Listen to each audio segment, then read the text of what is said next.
Rasmi and his brother Amir moved to United States in 1997. Soon after they arrived, Rasmi got a job driving a cab and Amir got a job driving a catering truck. The brothers worked long hours and saved their money. After 5 years, they had $85,000 and they were ready to buy a business. They decided to buy 2 used tow trucks and started a towing company. They painted the trucks blue and had golden lettering painted on the doors. They called the company Best Choice Towing.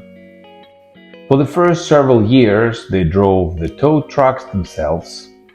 Eventually, they bought more trucks and started leasing them to drivers. Soon the brothers were each earning over $100,000 a year.